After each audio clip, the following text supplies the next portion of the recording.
Good morning, everyone. Vivek here with another episode of the Narrative Ops Playbook. So today we are going to look at one of my favorite companies, one of the big SaaS players. How did they reposition, right? Like when things got tougher.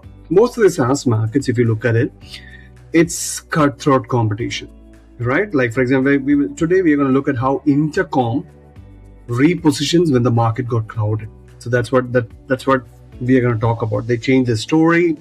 It's a masterclass in strategic positioning, to be honest. All right, it's and I want to give you some lessons out of this repositioning, and give you some pointers which you can steal for your own SaaS startup. Right. So let's start. So when the live chat market got crowded, Zendesk, Freshdesk, live chat, Intercom, all the players were there.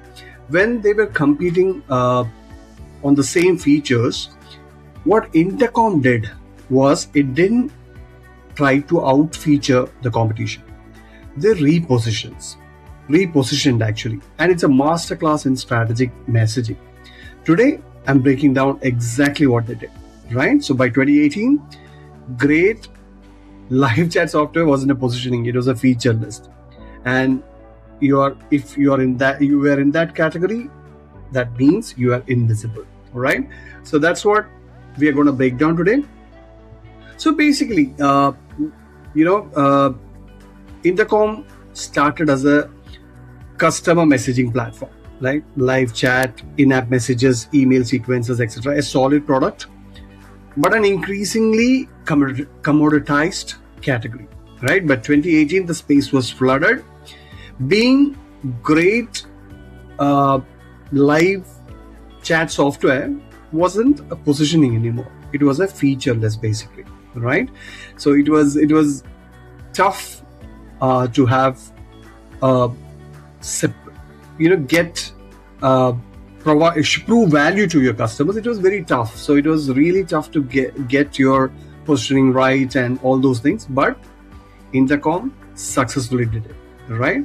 So what they did was they moved it to they stopped positioning around around features, and they went for a different thing. They went for positioning around the outcome, right? They moved into what outcome are we driving, right? So customer relationships at scale.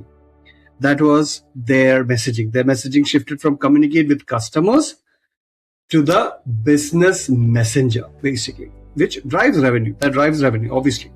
Not a chat tool, not a tool to only communicate, but a tool to drive revenue, a revenue tool, basically. So they went for outcome level positioning. Sales and revenue buyer, they made it specific for who is it for, and they chose a category which they can own. So that was their repositioning again, right? The repositioning worked because of three compounding effects, right? Number one, it moved from a conversation from IT and support to sales and revenue, basically. Right, so higher value buyer, revenue buyers, they always have bigger budgets, shorter approval chains, and price on outcome, not features, is a credible point to put across high value buyers. Right. Two, it made a ROI conversation, not a feature conversation. When you position around revenue, every demo becomes a business case, not a feature walkthrough. Right, because you're positioning around revenue, right? It made the conversation happen faster and easier, right? So champions now, if you are selling it to a CRO, he can very well confidently take the product to their CEO or their top management, and without any argument, technical argument or any argument, they could prove the case, right? And number three, Intercom was successful in creating a new category. Right? Instead of fighting in a crowded box, they created a new box called the business messenger and became the only credible occupant. So 3 reinforcing effects and 1 repositioning decision, right? So that's what made them what they are today, right? Moving on. So look at their homepage, right? They have, this might be a bit old. They keep updating the homepage, but this is what was there when I studied it, right? Their language on their homepage always focuses on outcomes across the customer lifecycle, right? Not individual chat features. They talk about specific metrics. Their pricing tiers are named after business outcomes, not feature sets. Every element of their positioning reflects the reframe, basically. So they have specific metrics, instant ROI, 50%, etc. Low friction entry, no bouquet demo and all, right? So they are focusing on the outcome language, not feature language. So this is a key valuable takeaway for you also here. The messaging evidence has to be critical. It should be outcome focused rather than anything else, right? Next, what you can steal, right? The lesson for you. That's the most important. That's why I'm doing these videos. What you as a SaaS founder can steal from this, right? So if you look at it, you should first ask yourself, what business outcome do I unlock that my category doesn't own yet? That's the first thing you need to check out, right? So ask yourself, if you're fighting in a feature war, you're fighting on someone else's terms, ask yourselves, what business outcome do you unlock that your category doesn't own yet? That's the most important thing first, right? So that's your repositioning opportunity there, right? Stop naming features in your hero banner. No need of features over there. Name the business outcome instead. We do X and X and X and Y for X and Z, whatever, whoever it is for.